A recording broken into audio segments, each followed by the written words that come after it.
ನಮಸ್ಕಾರ ಭಾರತೀಯರೇ. ನಮ್ಮೆಲ್ಲರದು return ticket confirm ಐತ್ರಿ. ಯಾಕೆಂದರೆ ಭಗವಂತ ನಮ್ಮನ್ನು ಇಲ್ಲಿ ಭೂಮಿಗೆ ಕಳಿಸ್ಬೇಕಂತಂದಾಗ ಎರಡು ಸೈಡಿಂದು ಟಿಕೆಟ್ ಕನ್ಫರ್ಮ್ ಮಾಡೇ ಕಳಿಸಿದಾರೆ ರೀ. ಆದರೆ ರೀ ರಿಟರ್ನ್ ಟಿಕೆಟಿಂದ ಡೇಟು ನಮಗೆ ಗೊತ್ತಿಲ್ಲ ರೀ. ಅವರೊಬ್ಬರಿಗೆ ಗೊತ್ತು ರೀ, ಭಗವಂತದ ಅವ್ರಿಗೆ ಅಷ್ಟೇ ಗೊತ್ತು ರೀ ರಿಟರ್ನ್ ಟಿಕೆಟಿಂದ ಡೇಟು ಟೈಮ್ ಎಲ್ಲ. ಅದಕ್ಕೋಸ್ಕರ ಏನು ಮಾಡ್ಬೇಕಂದ್ರೆ ರೀ, ನಾವು ಹೋಗೋದು ಡೆಸ್ಟಿನೇಷನನ್ನು ಅವರು ನಮ್ಮ ಹತ್ರನೇ ಬಿಟ್ಟಿದ್ದಾರೆ ರೀ. ನಾವು ಗೋಲೋಕಕ್ಕೆ ಹೋಗ್ತೀವೋ, ಕೈಲಾಸಕ್ಕೆ ಹೋಗ್ತೀವೋ, ಅಥವಾ ಸ್ವರ್ಗಕ್ಕೆ ಹೋಗ್ತೀವೋ, ನರಕಕ್ಕೆ ಹೋಗ್ತೀವೋ ಅನ್ನುವಂಥ ಡೆಸ್ಟಿನೇಷನ್ ಡಿಸಿಷನನ್ನು ನಮಗೆ ಬಿಟ್ಟಿದ್ದಾರೆ ರೀ. ಹಾಗಾಗಿ ನಾವು ಎಲ್ಲೇ ಹೋಗಿ ತಲುಪಬೇಕು ಅಂತ ಅಂದ್ಕೊಂಡಿರ್ತೇವಲ್ಲ ರೀ, ಆ ಒಂದು ನಿಟ್ಟಿನಲ್ಲಿ ನಾವು ಇಲ್ಲಿ ಇದ್ದುಕೊಂಡು ಜೀವನ ಮಾಡಿ ಹೋಗ್ಬೇಕು ರೀ.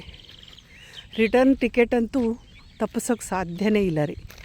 ಬಟ್ ಡೆಸ್ಟಿನೇಷನನ್ನು ನಮಗೆ ಬಿಟ್ಟಿದ್ದಾರೆ ರೀ ದೇವರು.